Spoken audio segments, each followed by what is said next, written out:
Okay, हो गया. Yeah, so we are live on Facebook now.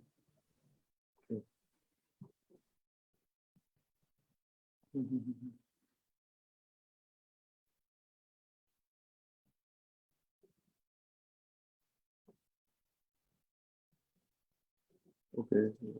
आप हाँ गॉट इट पे क्लिक कीजिए आप. ओके. अच्छा वो मेरे उसमें था. तो अभी प्रभु जी आप चाहिए तो फेसबुक से लॉग आउट कर सकते हो. हाँ गॉट इट पे क्लिक कीजिए आप. ओके. अच्छा वो मेरे उसमें था. तो अभी प्रभु जी आप चाहिए तो फेसबुक से लॉग आउट कर सकते हो. ठीक है. ओके. गॉट इट पे क्लिक कीजिए आप. या एंड आप अच्छा वो मेरे अपने कंप्यूटर पे भी आप रिकॉर्डिंग कर सकते हो. रिकॉर्ड टू द क्लाउड और रिकॉर्ड टू द कंप्यूटर, वो एक ऑप्शन है. यस प्रभु जी. उसमें भी आप कर सकते हो. ओके. एक सेकेंड.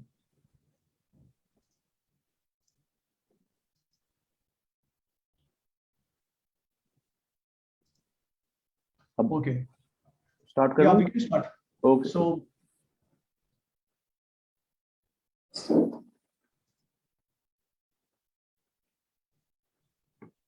ओम अज्ञानतिमिरन्दस्य ज्ञानाञ्जनशलाकाय चक्षुरुन्मिलितं येन तस्मै श्रीगुरुवे नमः. जय श्री कृष्ण चैतन्य प्रभु नित्यानंद श्री अद्वैत गदाधर श्रीवासदि गौर भक्तवृंद. हरे कृष्णा कृष्ण कृष्ण हरे हरे. हरे Ram Ram Ram Hare Hare. Okay, so I would like to thank Ashwini Kumar Prabhu, Naveen Prabhu, and Udit Prabhu, all the devotees for inviting me and giving me opportunity to share something. It's a pleasure, and thank you for giving me the opportunity to serve you all. So today's topic is about steadiness in Bhakti and its advantages. Sorry, can we speak 2 minutes introduction? We'll not take 2 minutes. We'll do it quickly. It is not necessary. No. Yeah, I mean, I know everybody knows you very well, Prabhuji. No, I'll just take no one knows only. me. No, Prabhuji. I'll just take 2 minutes, so not much. So, Hare Krishna, everyone. So today we have a special guest, very special guest, and a very dear and close friend, His Grace Prema Rāsa Prabhuji. So I know Prabhuji from 2008, but Prabhuji spiritual journey started right from the early age, because Prabhuji is very fortunate. He took birth in a Vaishnav family, and he was always very much interested in all these spiritual subject matters.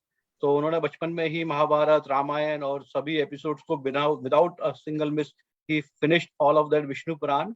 And later, I think in 2006, when Prabhuji came to United States, at that time Prabhuji ने फिर भगवत गीता पढ़ना start किया. And आज प्रभुजी भक्ति योग से जुड़े हुए लगभग 16 से 17 साल हो गए हैं. He is a very sincere and very serious devotee, serious sadhaka. I don't think प्रभुजी क्या बोलते हैं, कभी भी उन्होंने अपना टेम्पल में, तो whenever he is in Mumbai, he is doing his chanting in Juhu temple. Every day he is there doing chanting in front of deities. And recently प्रभुजी ने हम ही सभी लोगों के लिए और भी नॉन डिवोटीज के लिए भी बहुत अच्छी बुक लिखी है, 20 must know facts about Hinduism. अगर आप लोगों ने नहीं पढ़ी है अभी तो please buy that. It's a wonderful book to get your doubts clarified. तो बहुत मेहनत की है प्रभु जी ने उसके पीछे, और प्रभु जी बहुत इंटेलेक्चुअल हैं, और तो आपको उनकी जब आप सुनेंगे तो आपको बहुत आनंद आने वाला है इस क्लास में. आई ऑल्सो वांट टू से वन थिंग, प्रभु जी का अपना एक मिशन लेके चल रहे हैं कि प्रभुपाद का बुक डिस्ट्रीब्यूशन का. And he started I think back in 2010 or 11. Since then, Prabhuji has been distributing Bhagavad Gita, and then later Prabhuji decided in 2015 or 16 कि उन्हें भागवतम करना है. तो प्रभुजी आप मेरे ख्याल से after Radheshyam Prabhuji is number 2 in the world in distributing the Bhagavatam. जय श्री हरि. So अभी कहने के लिए तो बहुत कुछ है प्रभुजी. कृष्णा हाउस में हम लोग प्रभुजी मिले, and one of remember when Nandukana Prabhuji joined, I said he is one of the critical and second critical person in my spiritual life is Prema Rāsa Prabhuji. इनका बहुत मर्सी रहा. प्रभुजी ने मुझे भगवान से जोड़ने में बहुत सहयोग किया, बहुत उस समय हेल्प की. तो प्रभुजी की मदद से ही मैं अपना स्पिरिचुअल जर्नी स्टार्ट किया हूँ. लेकिन मैं अभी भी वहीं पर ही हूँ, वही बच्चे ही हूँ आज. So we will hear from Prema Rāsa Prabhuji. Let's welcome Prema Rāsa Prabhuji with loudly chanting Hari Bol. Hari बोल. Hari Bol. हरि बोल. हरि बोल. जो भी नवीन प्रभु ने बोला आप सब भूल जाइए, तो ही मैंने बहुत कम बोला है, बहुत ही कम बोला है। उदार होते हैं, वो सिर्फ अच्छी गुण देखते हैं सब में, इसके वजह से ग्लोरीफाई ही करते हैं, बाकी तो उनको मेरे बहुत सारे ड्रॉबैक्स भी पता है। तो नहीं प्रभु जी, कैसी बात कर रहे हैं आप? फ्रेंड उनको काफी कुछ पता है मेरे बारे में, सो अगर आपको डिटेल में जानना है तो आप उनको आफ्टर द क्लास पूछ सकते हैं।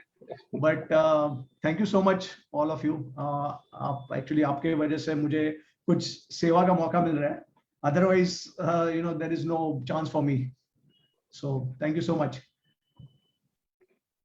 Okay, yeah, so the topic for today is how to attain steadiness in bhakti. So this is something that I am actually not qualified to speak on, because although I have a certain, like in terms of quantity, I may be steady in that, but quality obviously I have to improve and I have to develop over a period of time.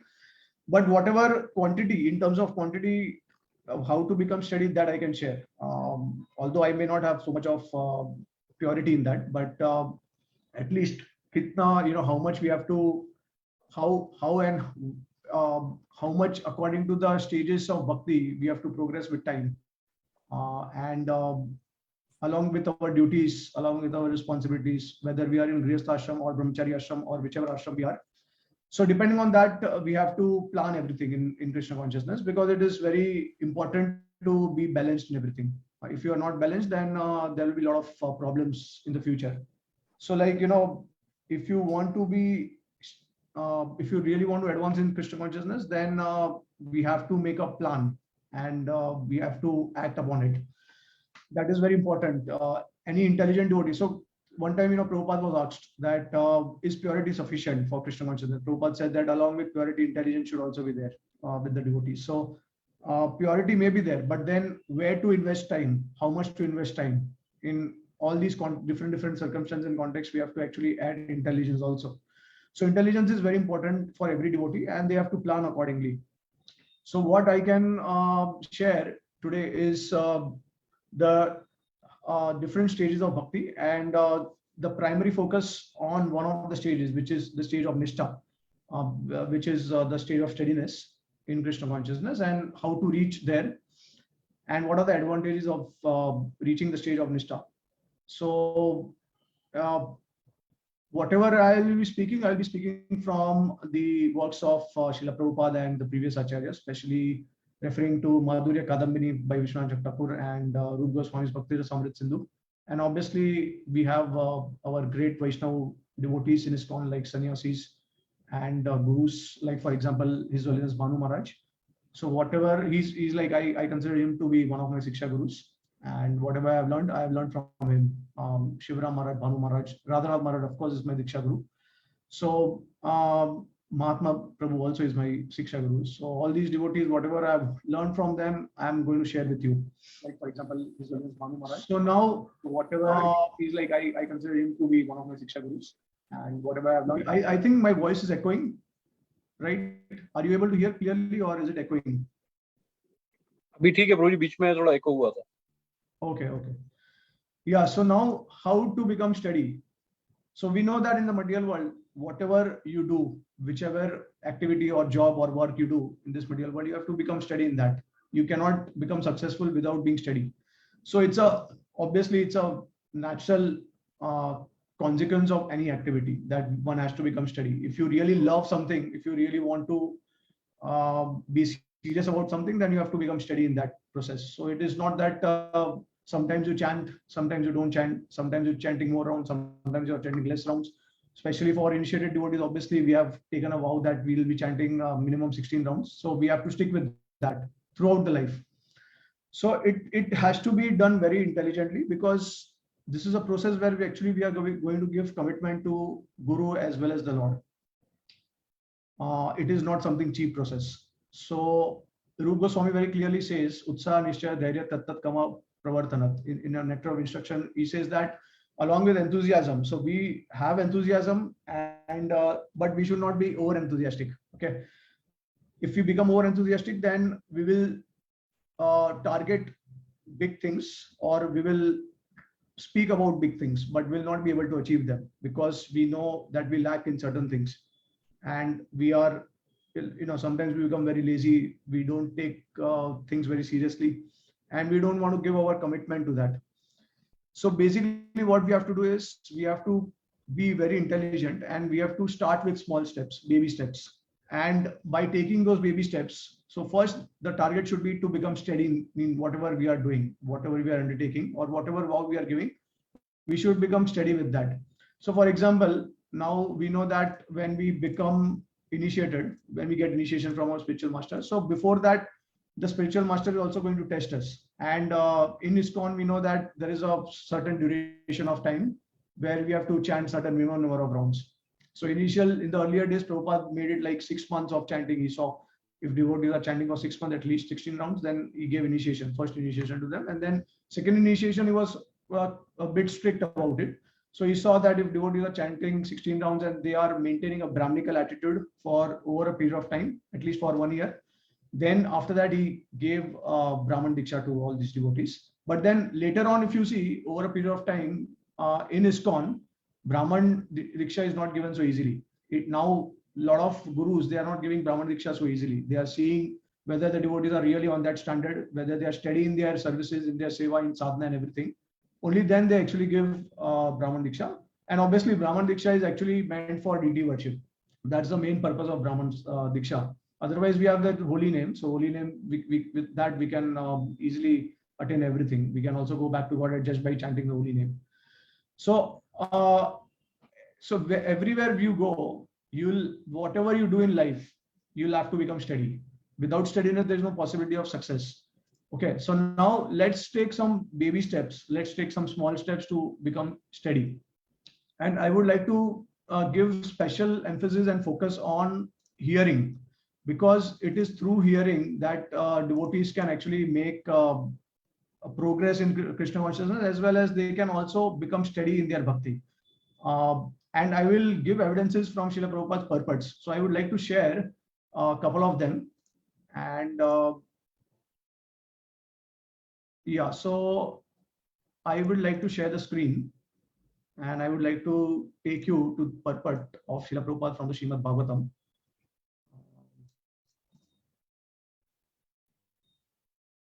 Yeah, so now let's go to the second canto of second chapter and 36th verse of Srimad Bhagavatam. Let me share screen.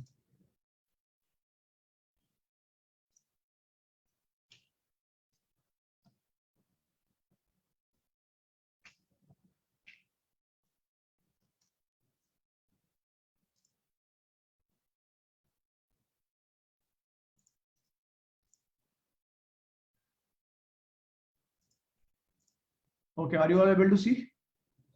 Yes, Prabhuji. Yeah, okay. See, let's not go into the verse and the translation as of now. Maybe you can refer it later because we have limited time. So what we can do is we can read that particular purport which is relevant to here, and it starts from Bhakti Yoga process. So see, it is mentioned.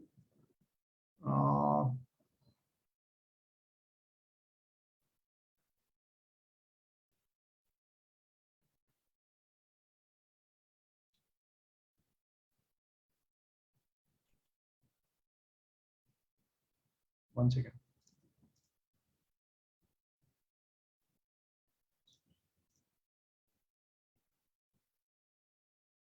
Yeah. So, okay, let me read now. Are you able to see? We'll start from this line. Yes, Prabhuji. Okay. The Bhakti Yoga process is practiced by devotees in different methods. Are you all able to see that? Oh. Yeah, like hearing, chanting, remembering, serving the lotus feet of the Lord, worshipping, praying, rendering service in love, becoming friendly, and offering all that one may possess. All 9 methods are bona fide methods, and either all of them, some of them, or even one of them can bring about the desired result for the sincere devotee. But out of all the 9 different methods, the first one, namely hearing, is the most important function in the process of Bhakti Yoga. Without hearing sufficiently and properly, no one can make any progress, and by any of the methods of practice. And for hearing only, all Vedic literatures are there, compiled by authorized persons like Vyasadeva, who is powerful incarnation of Godhead. And since it has been ascertained that the Lord is the super soul of everything, he should therefore be heard and glorified everywhere and always. This is a special duty of human being, When the human being gives up the process of hearing about all pervading personality of Godhead, he becomes victim to hearing rubbish transmitted by man-made machines. This is a purport in the Srimad Bhagavatam, 2nd canto, 2nd chapter, 36th verse. So here it is very clear that Srila Prabhupada is talking about the importance of hearing. He is actually even giving more preference to hearing than chanting the holy names. Now, see, it is very interesting. Actually, chanting is the king of all process. Among the Navvidha Bhakti, chanting is actually the main process of Bhakti. And just by chanting the holy names, all other 8 processes are also included in chanting. But we have to understand in what context Prabhupada is saying that. So in order for your chanting to be effective, you have to hear sufficiently. So in another purport, which we'll be going through, Prabhupada says that without hearing sufficiently, one cannot even become a chanter, or one cannot even preach the holy name to others. Why? Because when we chant the holy name, we require pure, we require knowledge. That chanting has to be pure. So in order to be chanting purely, we have to have knowledge, sufficient knowledge, which is called as Sambandh Gyan.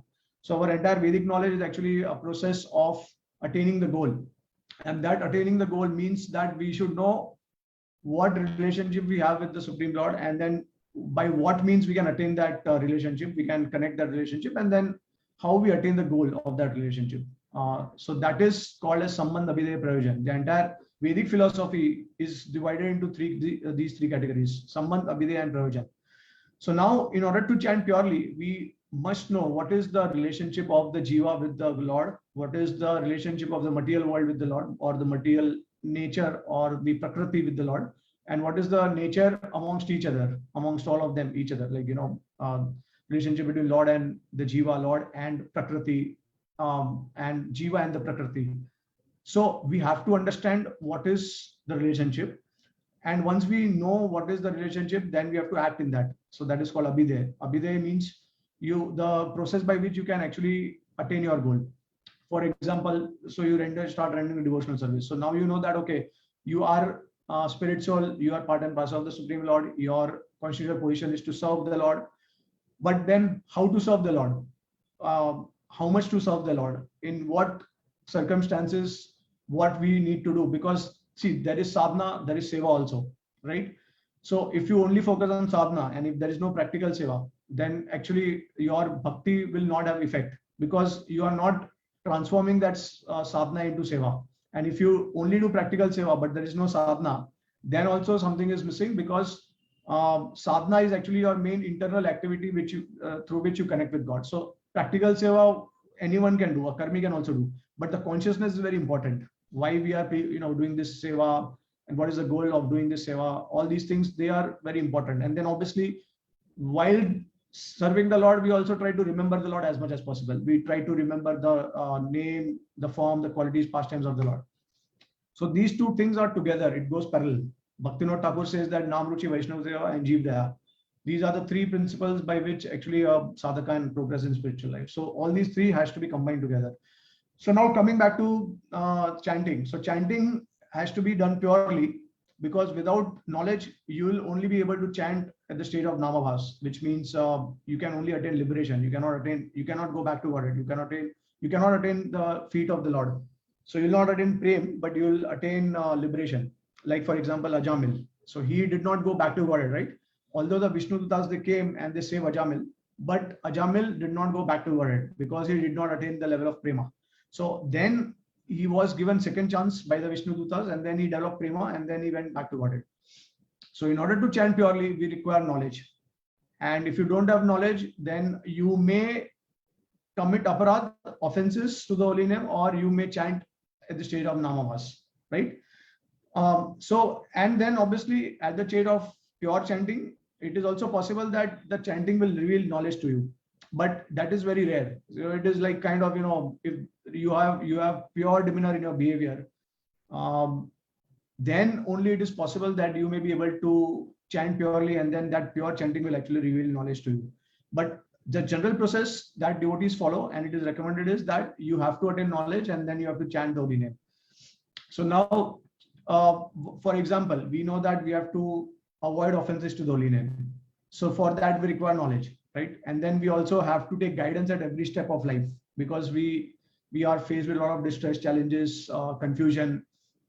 Many doubts and questions are arising throughout our life in devotional service. So then we have to clarify all these things. So that's why that's the main role of a guru, to give knowledge to others. That is actually one of the definitions of guru, to actually bestow knowledge. Whoever gives knowledge is a guru, and a guru is the one who gives knowledge. So it is vice versa. That's why the main role of a guru is actually to give Divya Gyan. So through that Divya Gyan, ignorance is destroyed. And through that ignorance, when the ignorance is destroyed, the path is clear. And when the path is clear, you can chant the holy name purely and you can attain the feet of the Lord. Okay, so now coming to the importance of hearing. Now that's why I'm saying that obviously the goal is to chant the name purely. And for that, we have to purify our mind. In order to purify the mind, we have to connect our mind to the source of purity, right? So there are, like in a radio, there are different frequencies. And depending on your inclination and your liking, you connect with a particular frequency. So there is the spiritual vibration, there is material vibration. Depending on that, whichever you connect, whichever frequency you connect, to that frequency you will be tuned in. Your consciousness will actually become like that. Okay. So it is very important to hear regularly, to read regularly. So here Srila Prabhupada very clearly says that without the process of hearing, because if you have not heard, see, now you have assembled for the class. If you are only chanting the holy name, let's say there are no classes where devotees are giving knowledge, and if you are only chanting the holy name, so now do you think that you will become perfect by the process? It's not possible, because you require knowledge. You require, okay, I am chanting the holy name, but I am committing aparadh also. So I am also having a lot of doubts in my spiritual life. So how to dissipate those things and how to get solution for that? So for that we require knowledge. So all that we are doing here is trying to share knowledge, trying to dissipate our doubts, confusion, and everything. And for that, it is extremely important to tune into the knowledge, to spiritual vibration, right? In fact, the first thing that was generated in the material world, or it was manifested, was actually the sound vibration. Okay, that's why Krishna says that I am Omkara. In the Bhagavad Gita, Krishna says that amongst everything I am Omkara. So Omkara is the Om, is the sound vibration, which is actually not different from the Lord.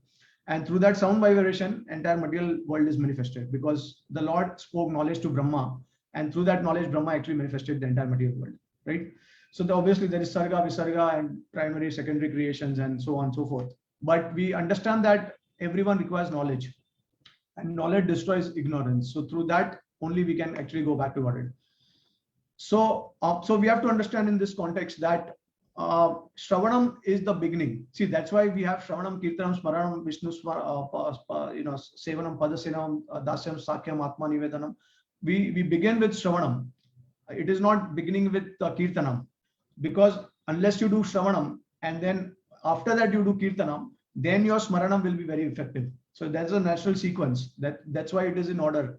Shravanam, Kirtanam, Smaranam, Padasevanam, like that. So Smaranam, you can only do meditation nicely when you have heard sufficiently and when you chant properly.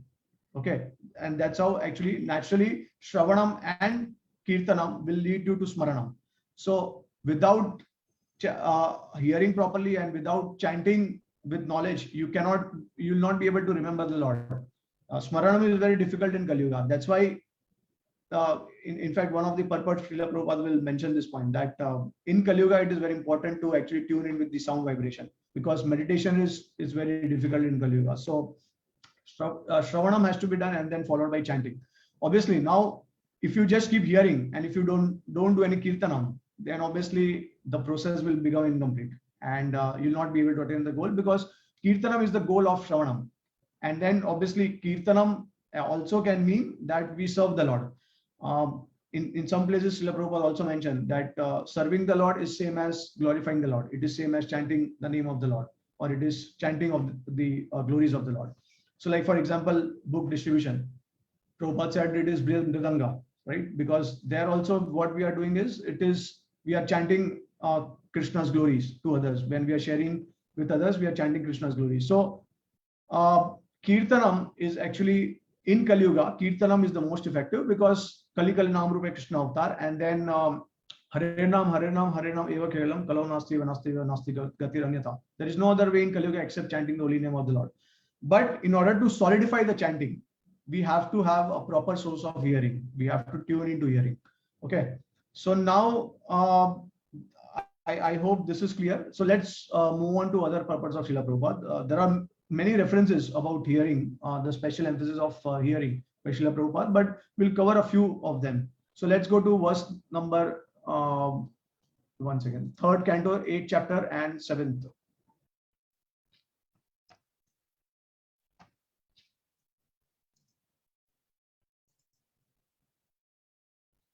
Yeah, so now here what Prabhupada is saying.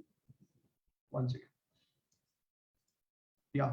So in the purport, Srila Prabhupada says this is the way of Parampara system. Although Sanat Kumar, the well-known great saintly Kumar, was in the perfect stage of life, still he heard the message of Srimad Bhagavatam from Lord Sankarshan. Similarly, when he was questioned by Sankhya Rishi, he spoke to him the same message he had heard from Sankarshan. In other words, unless one hears from proper authority, one cannot become a preacher. In devotional service, there are 2 items out of the 9, namely hearing and chanting, are most important. Without hearing nicely, one cannot preach the message of Vedic knowledge. So the same thing what we have discussed now. Now we'll go to, yeah, the 2nd canto, 2nd chapter, 30th verse.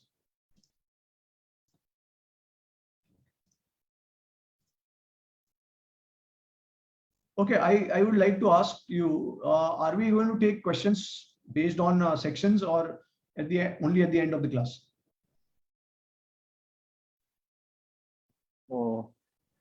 Guruji, we can take the questions at the end of the class.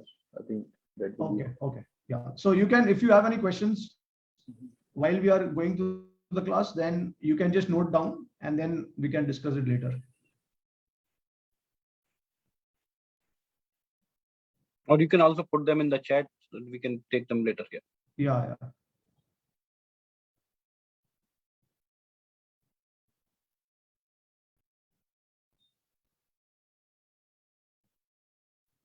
Yeah, so this is a long purport.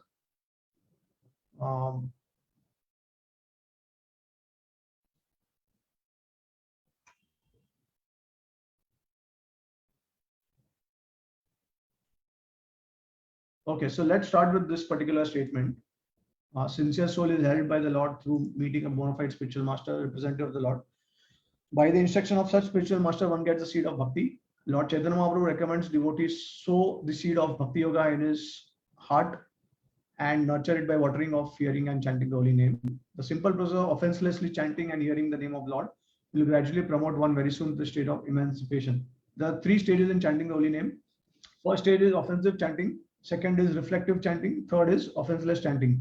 In the second stage, only the stage of reflection between the offensive and offenseless stages, one automatically attains the stage of emancipation. And in the offenseless chanting, one actually enters into kingdom of God.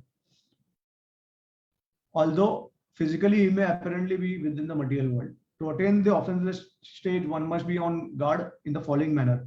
So when we speak of hearing and chanting, it means that not only should one chant and hear the names of the Lord as Ram Krishna, the 16 names, Hare Krishna, Krishna Krishna, Hare Hare, Hare Ram, Ram Ram, Hare, but one should also hear and read the Bhagavad Gita and Srimad Bhagavatam in the association of devotees. The primary practice of Bhakti Yoga will cause the seed already sown in the heart to sprout, and by regular watering process, as mentioned about, the Bhakti Yoga creeper will begin to grow. Yeah, so I think this is okay. This is sufficient. So here Prabhupada again is emphasizing the need of hearing. Then going to verse 4, 11, 31. 4th canto, 11th chapter and 31st verse.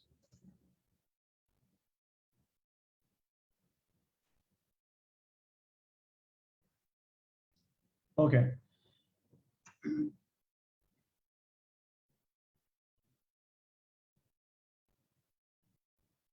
Yeah, the words. So let's start from here.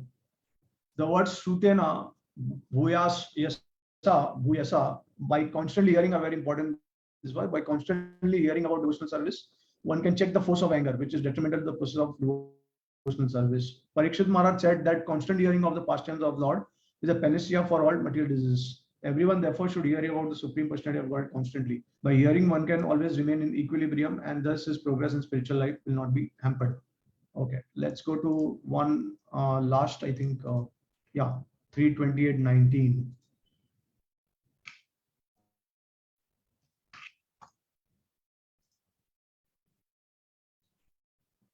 Yeah, okay. So see, this is also a very important purport by Prabhupada. So the process of meditating on the form of Supreme Personality of Godhead within oneself and the process of chanting the glories and pastimes of the Lord are same. The only difference is that hearing and fixing the mind on the pastimes of the Lord is easier than visualizing the form of the Lord within one's heart. Because as soon as one begins to think of the Lord, especially in this stage, the mind becomes disturbed. And due to some agitation, the process of seeing the Lord within the mind is interrupted. When there is sound vibrated praising the transcendental pastimes of the Lord, however, one is forced to hear. That hearing process enters into the mind and the practice of yoga is automatically performed. For example, even a child can hear and derive the benefit of meditating on the pastimes of the Lord simply by listening to a reading from the Srimad Bhagavatam that describes the Lord as he is going to the pasturing ground with his cows and friends. Hearing includes applying the mind. In this Kali Yuga, Chaitanya Mahaprabhu has recommended that one should always engage in chanting and hearing the Bhagavad Gita. The Lord always also says that Mahatmas or great souls always engage in the process of chanting the glories of the Lord. And just by hearing, others derive the same benefit. So yoga associates meditation on the transcendental pastimes of the Lord, whether he is standing, moving, lying down, etc. So I hope that by all these references, one will be able to easily understand what is the importance of hearing, especially about now. Hearing can be anything. It can be hearing the pastimes of the Lord, the tattva, the siddhant behind the pastimes of the Lord, the process of devotional service. It can also refer to hearing the chanting of the holy names from other devotees. So all these will consist of hearing. Now, one practical way to hear constantly. So obviously, everyone, I mean, most of the devotees, they are belonging to the Grihastha ashram. So it is very difficult for them to have a strong sadhana. Brahmacharis, full-time devotees, they may get the time to actually do sadhana in terms of quantity. But I think what the Grihasthas, they can focus on quality also.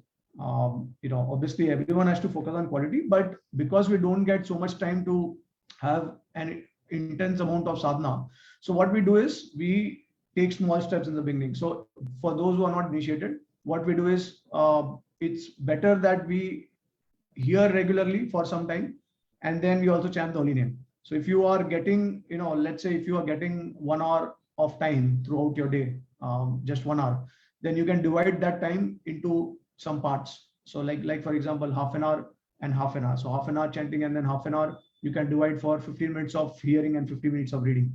Okay. And so what you can do is you can maintain this standard for, let's say, 6 months or maybe 1 year. I mean, depending on your whether you are able to maintain it or not, you can maintain it for 6 months, 1 year, or 2 years. So what you have to observe is that whether you are being steady in that. So let's say if you have got 1 hour, then just focus on hearing, reading, and chanting, and do it every single day without fail for 1 hour. Do it for 1 hour every single day. Now it is practical also. How whenever you are taking food, when you are taking prasad, you can hear something. Okay, whenever you are going to the restroom, if you have time for 10-15 minutes or half an hour, you can also hear in the restroom. So hearing can be done very easily, but for reading you'll have to specifically take time out, and you have to have the conviction and determination to actually read 10 to 15 minutes every day. So by doing this, what will happen? Even when you are chanting the holy name for like half an hour every day, your chanting will become very tasteful. It will become very blissful, because when you are hearing, you are reading, then when you are chanting the holy name, you are easily able to remember, what you have heard, and whatever bhakti or whatever activities you are doing throughout the day, whatever activities connected to bhakti you are doing, that will be reflected on your chanting. So that's why it is now if you only chant the holy name, I am pretty sure you'll never get the taste for it. It will take a long time to attain taste. Now it's very natural. Let's say if a devotee is only chanting the holy name, and if he's not hearing and if he's not reading, do you think that the devotee will be able to acquire any taste for the holy name? It is not possible, because the holy name is not going to reveal itself. The holy name has to reveal it. The holy name has to provide, it has to bestow mercy on the devotee. Only then you will get taste for the holy name. Without that, it will be like a mechanical sound vibration. Like for example, you have a gun and you just keep on shooting. Okay, but there is no bullet, so it will not have any effect.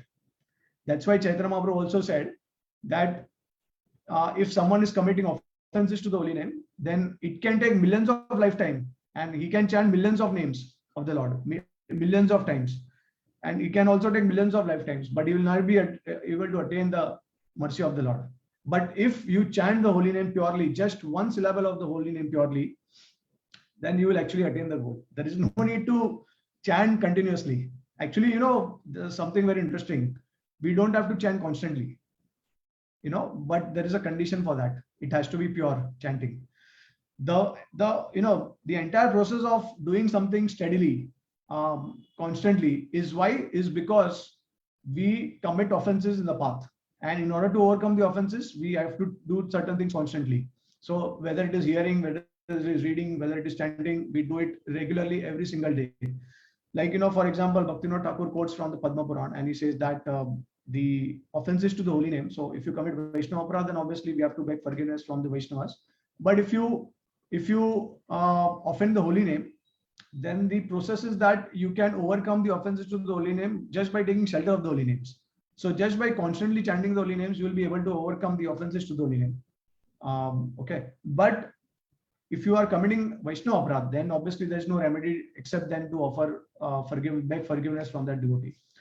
So in order to be steady in your practices, in order to attain, now you can only be steady when you attain taste in the process of bhakti. And in order to attain a taste in the process of bhakti, you have to regularly hear and read. Then only you can actually gain that taste in order to maintain your sadhana for a period of time. So now see, the goal is not that, okay, obviously we know that sadhu sang sarva shastra hai, lava matra sadhu sang sarva siddhi hoy. But then the goal is not just to be dependent on the sadhus. You have to get a boost yourself. You have to get taste in bhakti in such a way that wherever you are, whichever place you are, if there are no sadhus, if there are no devotees, you will still be able to maintain and continue your bhakti. So the idea is that by taking association of devotees, we want to develop greed. So greed is actually more important than association of devotees in one sense. Okay. Now, obviously, after attaining the greed, also we associate with devotees in order to relish Krishna consciousness. But the goal of association of devotees is to actually attain that greed, that lalsa. Okay. So without that lalsa, without that greed, one cannot actually sustain Krishna consciousness. So that's why, in order to water the seed regularly, you see, the tree cannot grow unless you water it. If you don't water it with the process of hearing and chanting, it will actually, over a period of time, it will, wane. And so that's why it is very important that you regularly water the seed of bhakti with the process of Shravanam and Kirtan, as Srila Prabhupada also suggested. So now, in order to gain steadiness, what we have to do is start with small steps. You have to calculate how much time you have in the day, and that divide that time into in different sections. And then please focus on hearing and reading regularly. And then automatically you will feel like chanting more and more. So over a period of time, so let's say you maintain it for 6 months, and then because you have got taste now in bhakti due to your constant hearing, automatically the result will that you will be able to, you want to increase it, the quantity you would like to increase it with the period of time. So that will automatically increase your quantity also with time. So let's say you start with 4 rounds. After watering, the seed, you will by the process of hearing and reading, you will automatically come to a state where you would like to chant and hear and read more. And then see, it's a miracle how Krishna will arrange situation in your life. You will automatically be able to increase and give more time to your bhakti also. Just because you are so sincere, so Krishna will reciprocate. And even if you want to increase your quantity, so let's say initially you are getting only half an hour a day or 1 hour a day. Now the Lord will make arrangements in such a way that after some time you will be able to give 1 hour 50 minutes or take out 1 hour 50 minutes or 1 and a half hour in your daily schedule. So that will be reciprocated by the Lord depending on your sincere desire to please him. So what will happen? Ultimately, you will reach the state of 16 rounds anyways. Okay, but that 16 rounds will be like you will be eager to chant the holy name. You will want to chant more and more. You don't want to stop there. So that is the process that everyone wants to attain. It is not something mechanically we want to do. Obviously, see, quantity, someone can actually jump directly to higher quantities, but then later on, if they are not able to maintain it, they will come down gradually, and they will also lose taste because of insufficient hearing and reading. So these two processes has to be there, and that's the main process of becoming steady in Krishna consciousness. To attain, see, now why are you attending lectures, so many lectures? Like, maybe you have regular sessions also once in a week, or maybe once in a month, or whatever it is. And why are you taking association of devotees? The idea is that to boost your taste, to somehow get taste in your bhakti.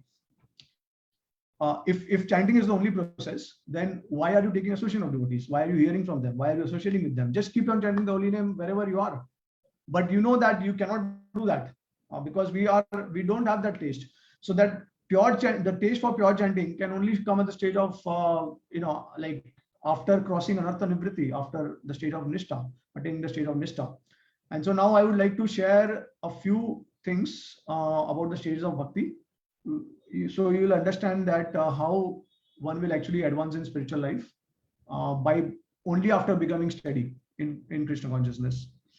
So now see, it is mentioned by our acharyas that without the state of steadiness, one cannot attain any taste, one cannot attain asakti for the Lord, attachment for the Lord. So in the Bhakti Rasamrita Sindhu, our acharyas, they give commentary that without the state of nishtha, one cannot attain the stage of ruchi and asakti. So we have 9 stages of bhakti, starting with Shraddha, and then going all the way to Prema. So Shraddha, Sadhu Sang, Bhajana Kriya, Anartha Nivritti, Nishtha, Ruchi, Asakti, Bhav, Prem. These are the 9 stages in bhakti.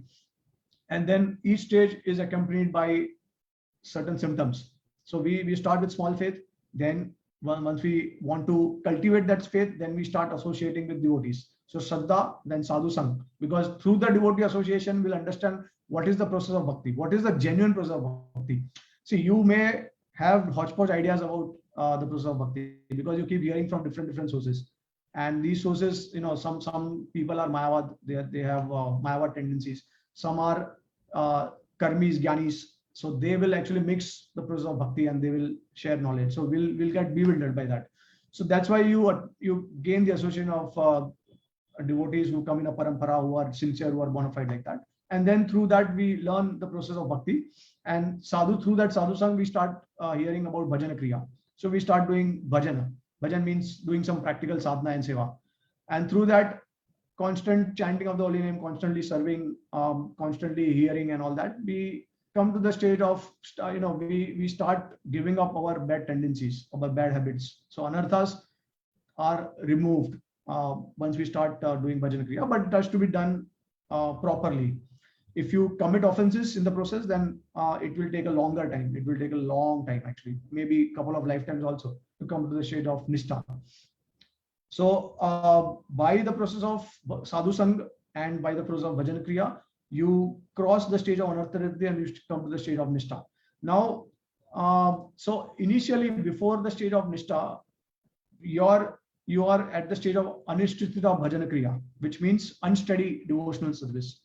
Okay, and now this anishtita bhajana kriya, it has some symptoms. So what is that? It is basically that you develop some false confidence.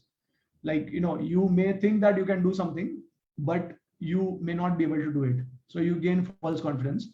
Then your endeavor, whatever endeavor you do in bhakti or in your material world also, it will be very sporadic. It will be like, it will not be fixed. It will keep changing with time. So you are not able to keep to your vows and everything. So it will be a sporadic endeavor. Then you will not be able to take decisions. It will be difficult for you to take decisions. Then your struggle with Maya will also be there. Okay. Then you will also be unable to uphold your vows that you give at the time of initiation. And then you also tend to enjoy the material world. So these are the symptoms of anishtita bhajana kriya, which means unsteady devotion. Then when you do bhajana kriya nicely, so then you cross over the anarthas and you come to the stage of nishtha. So now at the stage of Nishtha, there is, there are a lot of advantages. Now, what is the advantage? There is absence of lie or sleep. Then there is absence of material interpretation. Whatever spiritual subject matter will not speculate. Then there will be absence of the agitation of mind also. You will not agitate so much. Your mind will become steady. And then there will be absence to indifference to chanting the holy name. Okay, so you will naturally want to chant the holy name attentively as much as possible. Then there will be absence of shaya, which means tendency to commit sinful, tendency to commit sinful activities, which can be possible at the stage of anishtita bhajana kriya.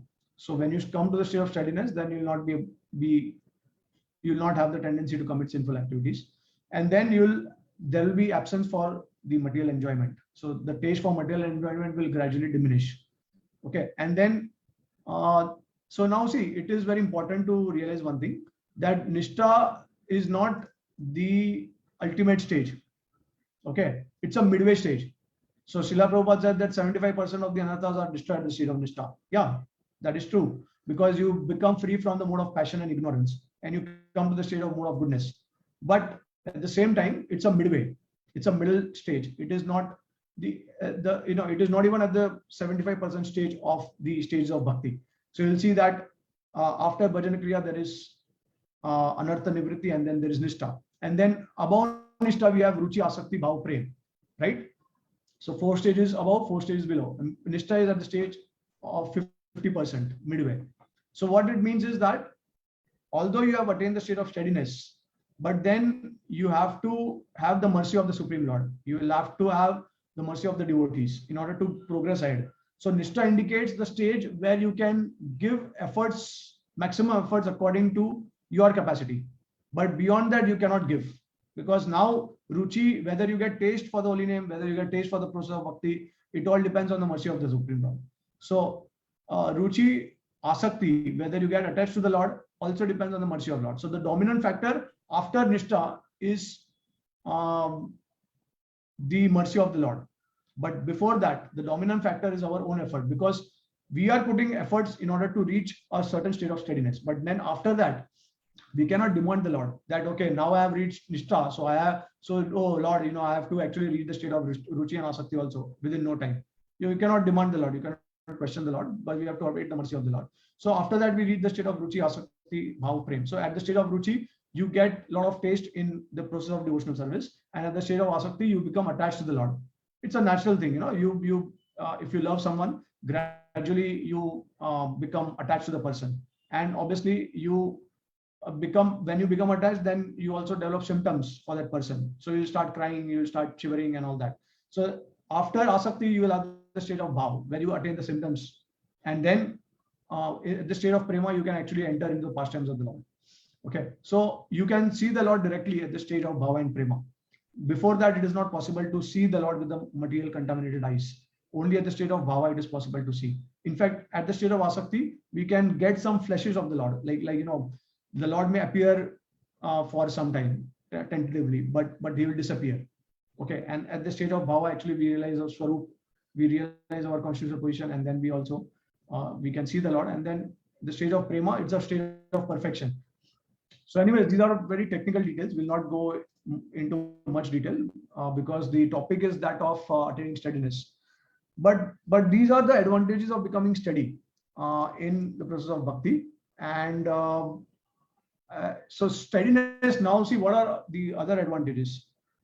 Even though there may be impurities or anarthas in our bhakti, but because we have attained the state of steadiness, we'll be able to cross over the obstacles easily, comparatively easily, if we are in a state of bhajan kriya anartha nivritti. So Nishtha has a very wonderful advantage of giving us the strength to overcome all the obstacles easily over a period of time.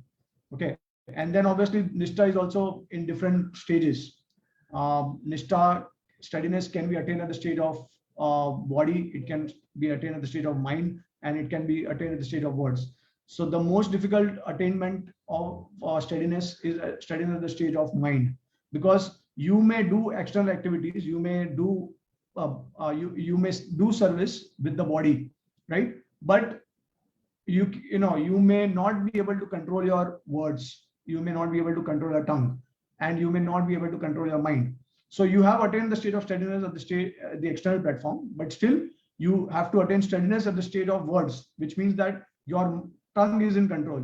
You speak only about Krishna, you glorify about Krishna, you see only good in others, and you also glorify others, and you avoid from criticism. So these are all steadiness at the state of words. And then there is the ultimate state of steadiness, with the steadiness at the state of mind, which means that you may speak nicely with others, you may act nicely also externally, but in your mind you may be thinking otherwise, right? So your mind, so if you are thinking about something else while serving, if you do not think about the Lord, then it is also, again, it is incomplete. So the entire it can become a complete process when you attain steadiness in words, body, and mind, all the three of them. So obviously now steadiness, nishtha, also actually indicates the state of madhyama adhikari. So we know that in spiritual life we have three stages: kanishta, madhyama, and uttama. Okay, so now madhyama is the one. I mean, obviously no one would want to be at the state of kanishta. Everyone wants to progress to the state of madhyama. So that now there are certain symptoms of madhyama adhikari. One is able to discriminate in that. One knows whom to associate with, whom not to associate with. And then also we become preachers at the state of madhyama. And then we also understand who is a devotee, who is not a devotee. So this is a very important state that a devotee must attain. That's why at the state of nishtha, one can actually come to the state of madhyama adhikari. When one will acquire knowledge, one will be able to discriminate what should be done, what not should be done. So that decision-making capability also will be manifested at the state of nishtha. So yeah, so this is about the state of nishtha. And then I would also like to give a few information about anarthas. So see, the anarthas can actually, it can continue till the state of bhava. Right? It is not so easy to actually destroy all the anarthas. Now, anarthas are of different categories. So anarthas, they are of four types. Anarthas which can arise from pious activity, anarthas which can arise from sinful activities, and then anarthas which are arising from performing imperfect bhakti, and then anarthas arising from aparadhs. So these are the four categories of anarthas. Now, what is anartha coming from pious activity? So for example, if you have performed pious activities, you become attached to the result. Like for example, the result of pious activity is to enjoy the material world. You will get a lot of facilities, comfort to enjoy in the material world. And so you become attached to that. So that becomes an obstacle in your bhakti. So that is an anartha. Then anarthas arising from sinful activity, or everyone can understand that if you commit sinful activity, there will be a corresponding reaction and it will make you suffer. So you will not be able to enjoy bhakti. You will not be able to get the taste for bhakti. That will be an obstacle. Then anarthas arising from improperly performing bhakti means if you have ulterior motives, if you have, you focus more on karma and jnana, and you are not performing pure devotional service, then also anarthas can arise from that. And then at the end, there is the anartha at the stage of, arising from aparadhs. So now all these anarthas, they are destroyed at different stages of bhakti. And I would like to share how they are, at what stage they are destroyed. So, okay, one second.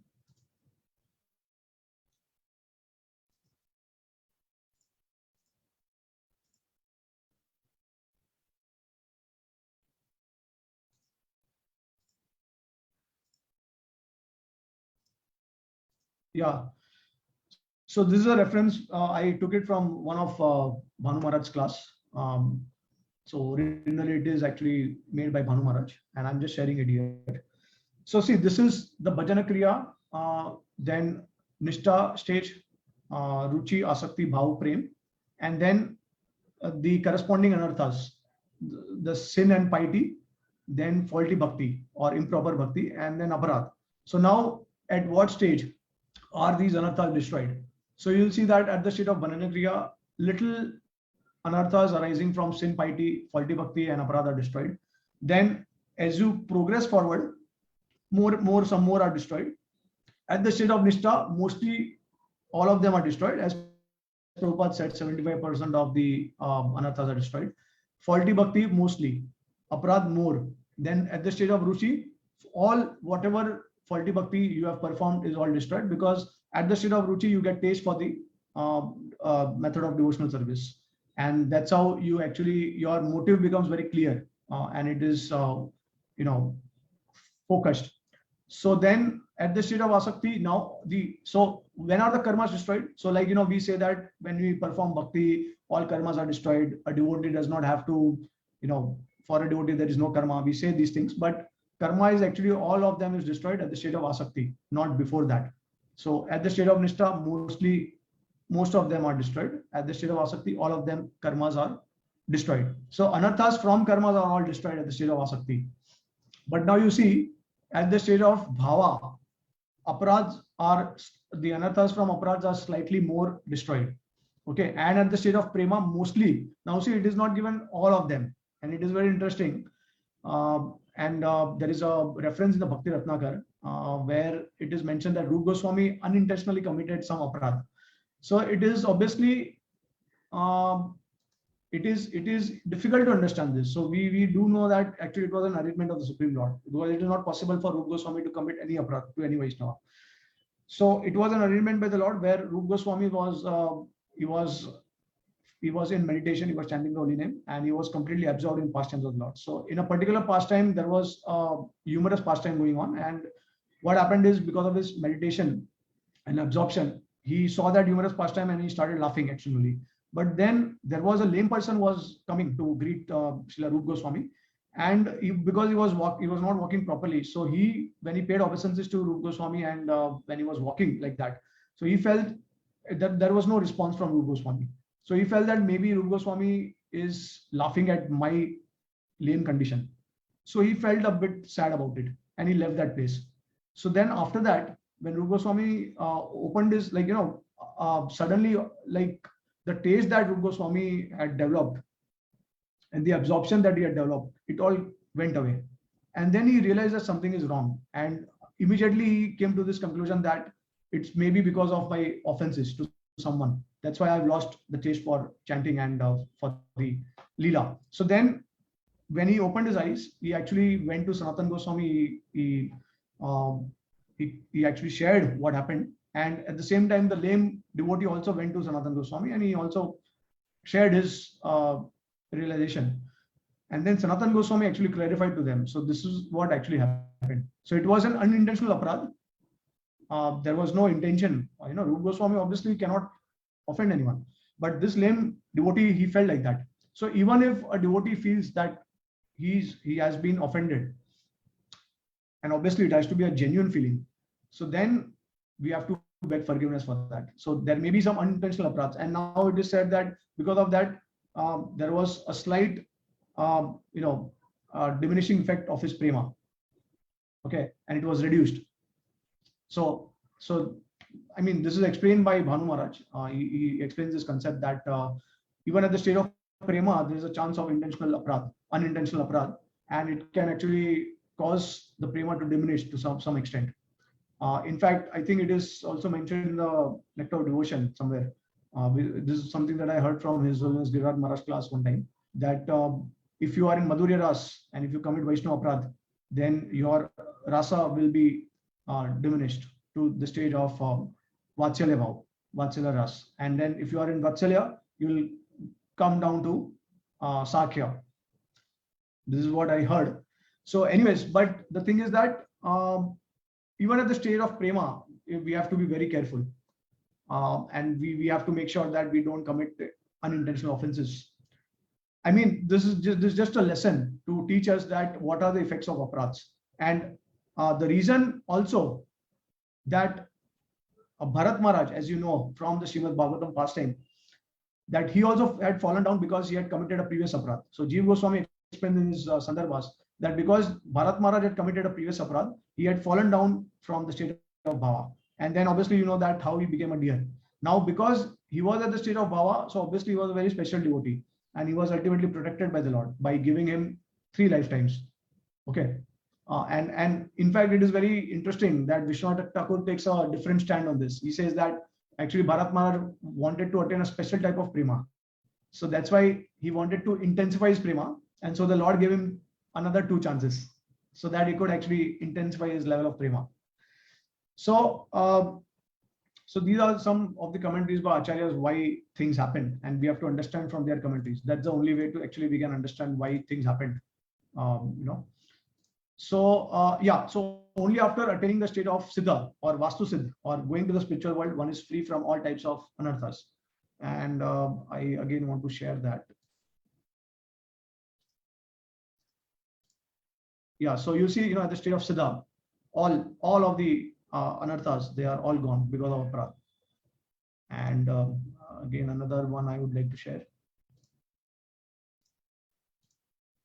So you see, these are the stages. On the left side, we have the stages, and on the right, we have the anarthas, which are gradually destroyed. So we have, see, it's very interesting to see that you have aparadha, and aparadha is a constant thing. See, only at the stage of now, let's say the corresponding stage of asakti, aparadha starts diminishing. And at the state of bhav also, you don't see there is nil aparadha, but there is some tinge of offense. That's why you see some horizontal line here. So it is not completely destroyed. Only after attaining the state of prema, it is like almost gone. And so as we move forward at the higher stages, the anarthas, they gradually diminish. So this is how we can understand. Yeah, now all this is possible, and it becomes easier when you reach the state of steadiness. So these are the advantages of being steady in our bhakti, the stage of nishtha.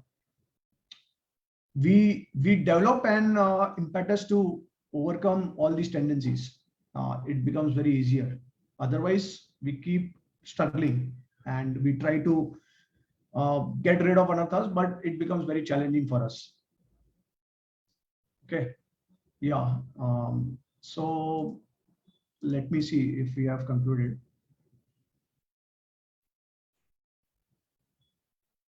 Yeah, now I just wanted to add a few more things that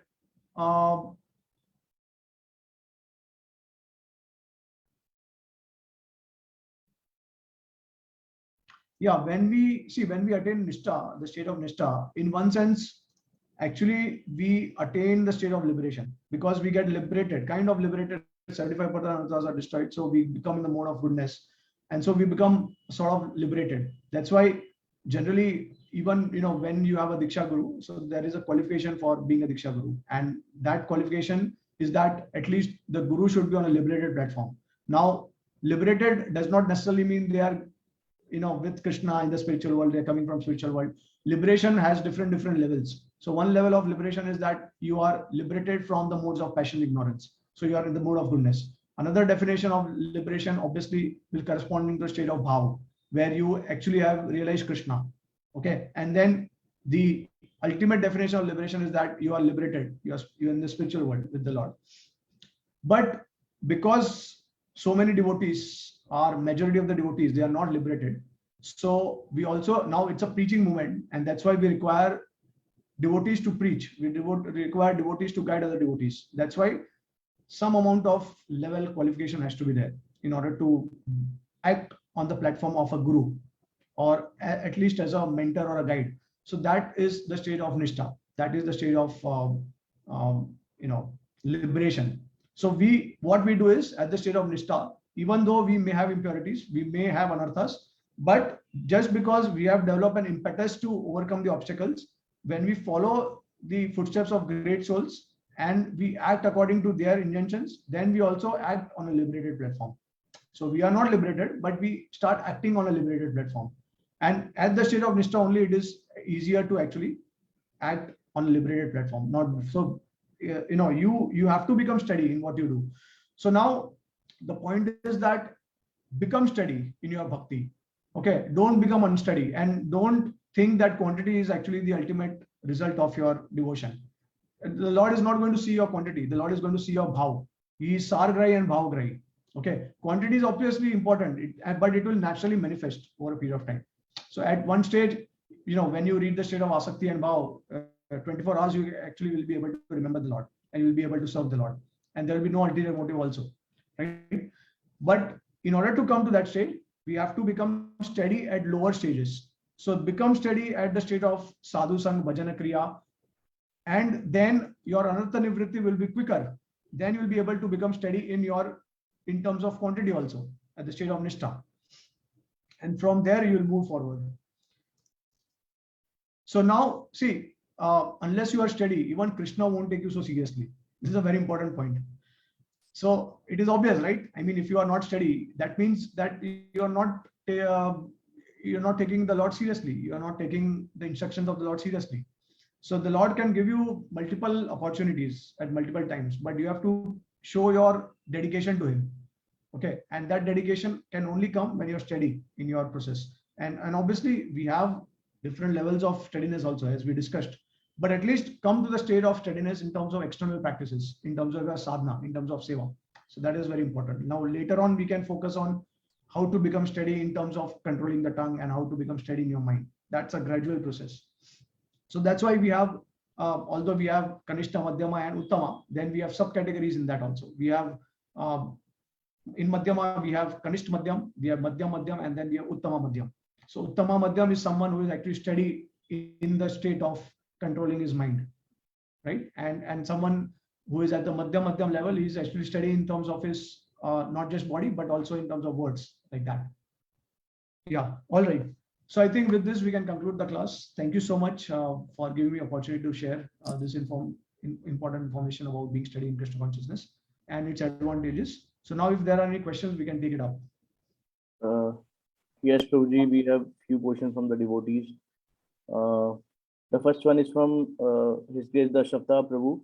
He is asking, when we say pure chanting, does it mean chant and hear nicely or something else?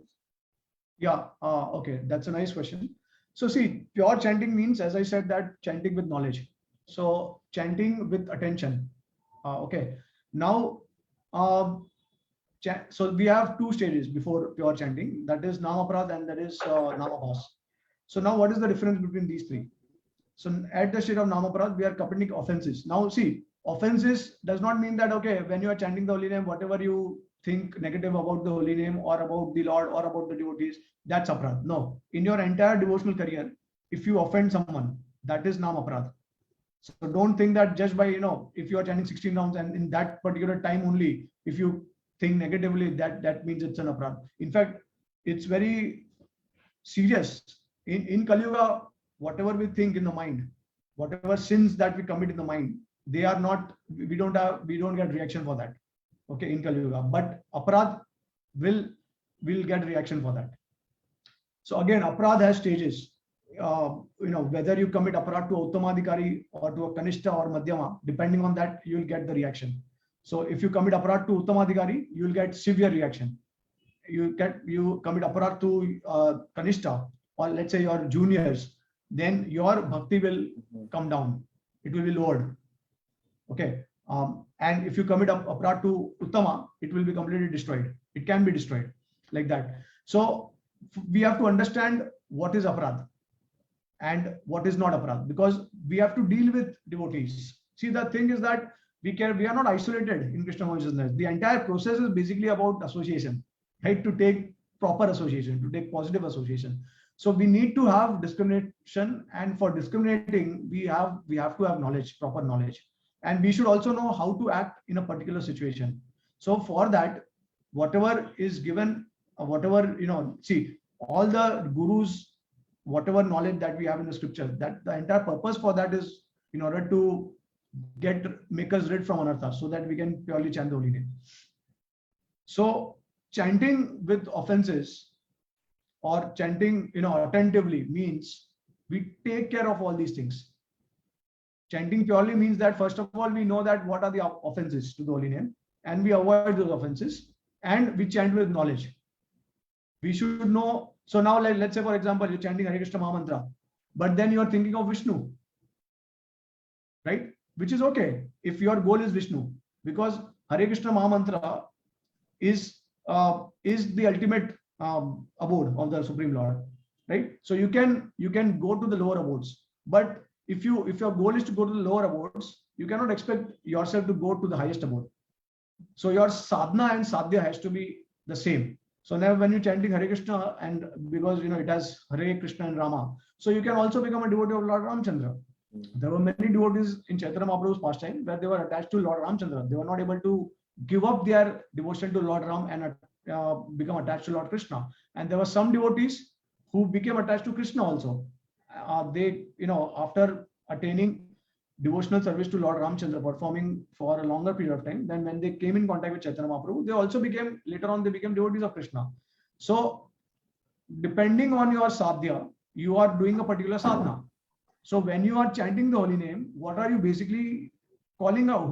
To whom are you calling out? Are you calling out to Narasimhadev? Are you calling out to Ram? Are you calling out to Krishna? So these things should be known. This is called Sambandh Gyan. Okay, and the entire process of bhakti has to be known to us. How and everything is connected, how everything is acting in the material world, in the spiritual world. Like for example, who is Srimati Radharani? If someone will ask you this question, before coming to Krishna consciousness, you will not know. You will say that Radharani is the girlfriend of Krishna, she is the wife of Krishna, or something like that, right? But actually now you can understand that Radharani is known as Ladini Shakti of the Lord. These are very specific and technical term which is described in the Shastra, and it says that it is the internal potency of Supreme Lord, right? So this is Gyan, this is Sambandh Gyan. You are knowing that Radharani is actually the Ladini Shakti of the Lord. So now okay, do we say that Radharani is Vishnu Tattva? No, Radharani is the energy of the Lord. Who is Vishnu Tattva? Krishna, Vishnu, Lord Shiva. Okay, now Shiva is also, according to Sanatana Goswami, Lord Shiva exists in two forms. In Sadashiva is a Vishnu Tattva, and in the material world is a Shiv Tattva. And then we have Jeev Tattva. So understanding that these are different tattvas, then the process of bhakti becomes very clear. The goal becomes very clear. There are no doubts. So by knowledge and by avoiding offenses, one can chant purely. So is that okay? Yes, I think it would be. I think you elaborated very, very well. So I think yes. Actually, the Prabhuji is on the way to Mayapur, so maybe there's some network issue. That's why he's not able to reply. Okay. Yeah. Another question is from yes. He replied to yes, Prabhuji. Okay, good. Okay. Another question is from Pradeep Prabhu. He's asking, how can we overcome feeling of envy? Yeah, so this is something very difficult.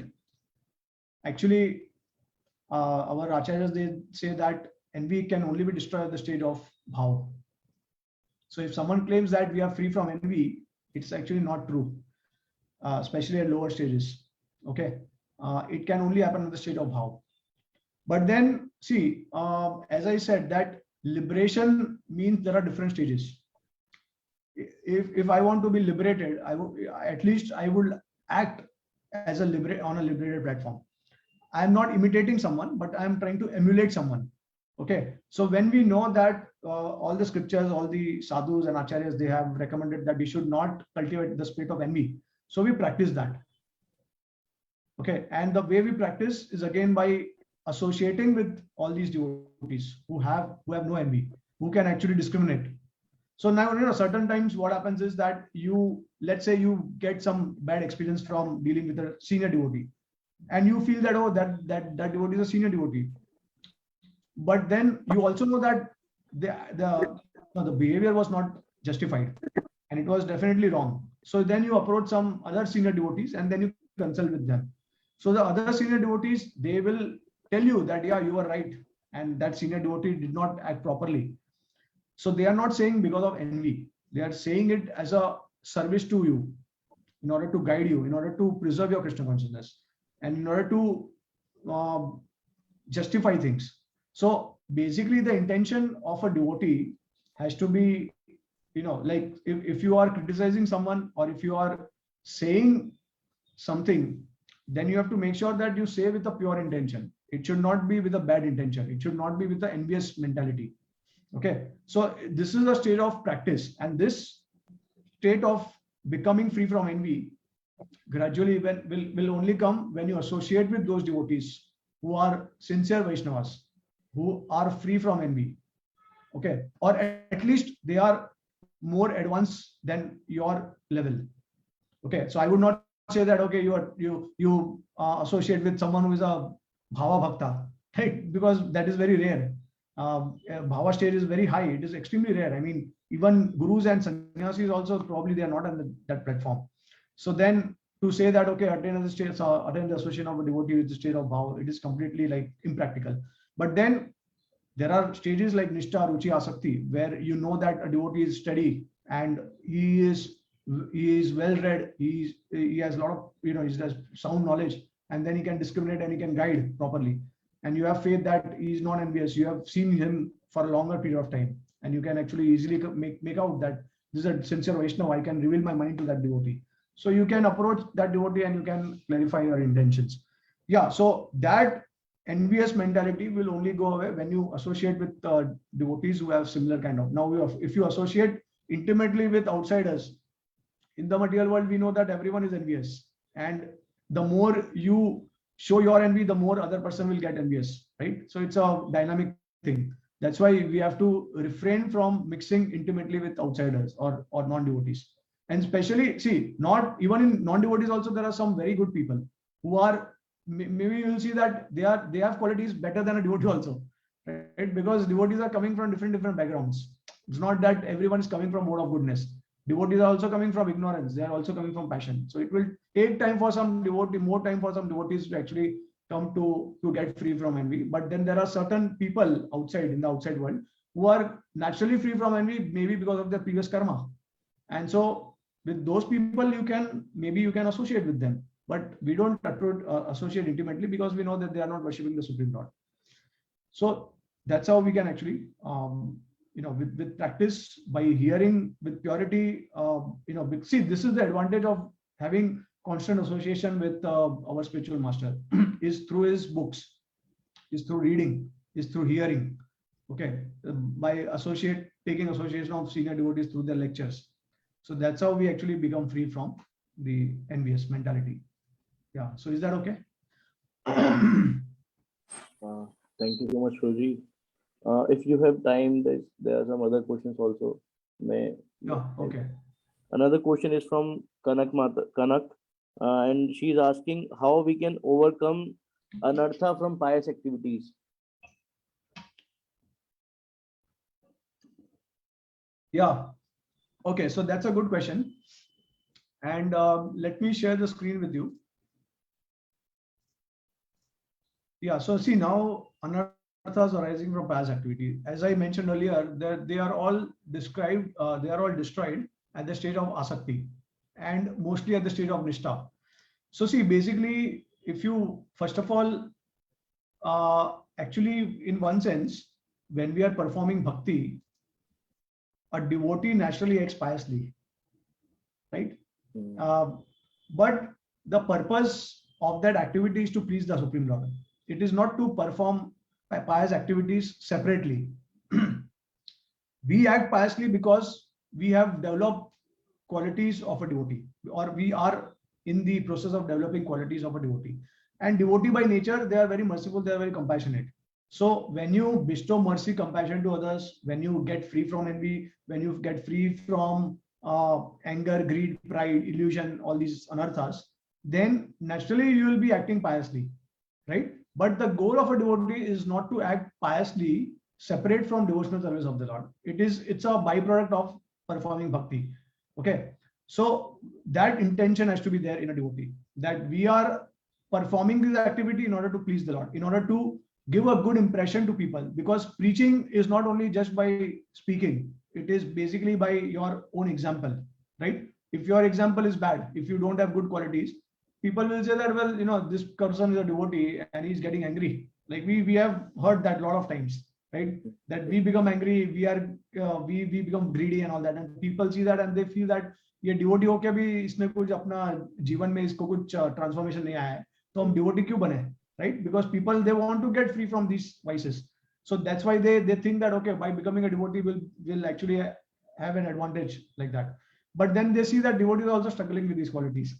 So the idea is that have an intention where you can actually, the purpose is to please the Lord, and we act accordingly. Now, there are certain pious activities that you have performed in the previous life.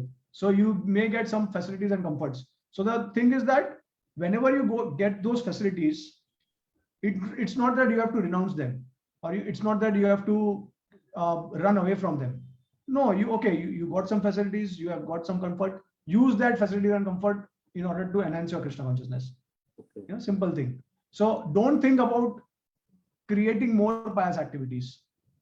Think about, after coming to bhakti, think about pleasing the Lord, and then he will take care of all the karmas. Like so here at the stage of asakti or at the stage of nishtha, you'll see that all these things are automatically destroyed. You don't even have to separately endeavor to actually stop your pious activities. They are automatically destroyed by the process of bhakti. See why? Like you must have heard that just by chanting the holy names, millions of karmas are destroyed. Just by processing the the stages of bhakti, millions of karmas are destroyed. So each and every limb of bhakti, Shravanam, Kirtanam, Smaranam, Padasevanam, Sakyam, Atma Nivedanam, Dasyam, Vandanam, all these processes, they have the potency to destroy all the karmas, past, present, future, all the karmas. Okay. Yes. But the condition is that it should be done purely, in that pure intention. Okay. If you commit up offenses in the process, all these karmas which you had destroyed, they will come back. So see, a typical example is that of Ajamil. Now, Ajamil, what pious activities he did? He did not do any pious activities. He was committing sinful activities. Even after, now it is mentioned by Srila Vishwanath Thakur that when Ajamil chanted the holy name, the syllable of the Lord Narayan, he called out to his son. It was not the first time he actually called out. Before that, when he was performing his duties, that time when he chanted the name of Narayan, he got rid of all the sinful karmas. Yes. The reaction. So what happened? Even after chanting the name of Narayan, he was still committed to sinful activities. Yes. Right? He associated with the prostitute, Mm-hmm. and then he was stealing. Right? So he committed all the sinful activities, but still he was saved by the Vishnu Dutas. Now, how was it possible? And see, it is not that at the time of remembering his son, he chanted the holy name that time. No, he previously had chanted the name of Narayan. That chanting destroyed his future karmas. So even though after committing sinful activities, after chanting the name of Narayan, he did not get reaction to all these sinful activities. Okay. He was not. So it is, the example is given that of a snake.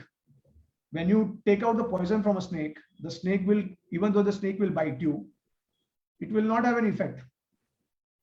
So similarly, Ajamil was performing his karmas externally. People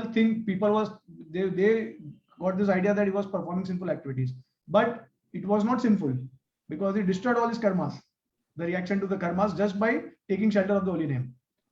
So the Acharya, Vishwanath Thakur explains that because he did not commit aparadh in the process, right after chanting the holy name of Narayan, and till the time he was committing sinful activities, and at the stage of, when he was about to die, in that particular stage, in between that period, he did not commit any aparadh. That's why karma did not reappear. That's why he was free from karma. So that's why it is said that the Namabha stage gives you liberation, because you get liberation from all your pious and sinful activities. And so, but he could not go back to Godhead at that particular moment, because Vishnu Dutas were there, and then he was given another chance. But he got rid of all his karmas. So this is the effect of any limb of bhakti. If you do purely, if you perform it purely, then it will destroy past, present, future, all karmas. But now the problem is that once you chant Namabhas at the state of Namabhas, does not mean that you cannot commit Namaprad. You can fall down from Namabhas to Namaprad also. So that's why in our bhakti, we may have chanted at the state of Namabhas and destroyed our karmas. But then when we start dealing with association of devotees, we may have committed aparadhs, and those karmas must have reappeared. And that's why it is causing a distress. So Vishwanath Thakur explains clearly that distress for a devotee can only come by two factors. One is aparadh. It cannot come from karma, because the Lord is not seeing our karma. He is destroying all the karma. So it is only because of aparadhs. And second, it can be the Lord's arrangement directly. So if it is not aparadh, then it is the Lord's arrangement directly. And now Vishwanath Thakur also explains how to deduce which, whether it is coming from Lord or whether it is coming from our own aparadhs. So Vishwanath Thakur says that if by committing offenses, our bhakti is diminished, or if we fall down, then we can understand it is because of our own actions. And if it is, if after the distress, our faith and shelter in the Lord is increasing, then we understand that it is the Lord's arrangement. Oh, amazing. So is this clear now? Yeah. Yes, Prabhuji. Okay. Anyone having few doubts, then they may ask. Does anyone Yeah, want to ask? so I think it was Kanak Mataji. Is Yes. it okay now, Mataji? She's not replying. Okay. Yeah, so any other question? If anyone want to ask something, then please. Some comments, doubts, learning. Okay, so first of all, I want to apologize. I did not do proper verification or introduction of Prabhuji. Your voice is breaking. It's not so clear. Yeah. I'm just saying, I just want to apologize. I did not do proper introduction of Prabhuji, but you must have now have heard Prabhuji. There is so no you can... need for that, Prabhu. No. I just want to say, Prabhuji, everybody should Okay. know that the whatever Prabhuji was telling in this class, it is not just the reading the books. And I have seen Prabhuji, we were associating for almost 2.5 years together. And I have seen Prabhuji sincerely doing sadhana, and whatever the tips he gave, he was actually following those practices every day. We used to take lunch or dinner together. So Prabhuji used to play the class that time, Radhanath Maharaj lecture. And he was very, very serious about his japa. So all of the tips he gave, it's very practical, something he has applied in his life. And now he has reached to that stage, and he has been chanting more than 20 rounds. And I think he's chanted probably 25 rounds for a very, very long time. And we struggled to chant 16 rounds. So, and someone has any questions, I think if somebody has other, don't want to ask now, that's okay. But they can always reach to Prabhuji. Prabhuji is very accessible and always there to help and assist and coach. So thank you very much, Prabhuji, for this class. It was really, really amazing and very practical tips. Thank you, Naveen Prabhu, Ashwini Kumar Prabhu, Udit Prabhu, and all the devotees for giving me this opportunity to share something. Whatever Naveen says, you just have to ignore it. And Prabhuji, I still cannot say like 20% of introduction. We'll have to have more classes and more introduction. Yeah, so I mean, I do in terms of quantity, but quality I have to improve also, definitely. And yeah, it is true that whatever I have shared, like I personally do it also. I mean, I try to be steady in my Krishna consciousness. So all of you can pray for my welfare. And yeah, if you have any questions or if you'd like to connect, then definitely I can be of some service to you. So sure. Yes. So yes, we would like to thank Prabhuji. Prabhuji have given us time from his very busy schedule. So we would like to thank Prabhuji by chanting loudly and proudly Hari Bol 3 times. Hari Bol. Hari Bol. Hari Bol. Hari Bol. Hari Bol. Thank you all the devotees for joining. Dandavat Pranam to each and every one of you. Thank you, Prabhuji. Thank you so much, Prabhuji. It was We would love more to hear more from you. Thank you so much, Yeah, Prabhuji. Thank you for taking. Yes. Udit Prabhu, what you can do is you can go to that more option and then you can Stop stop live. or end Facebook live.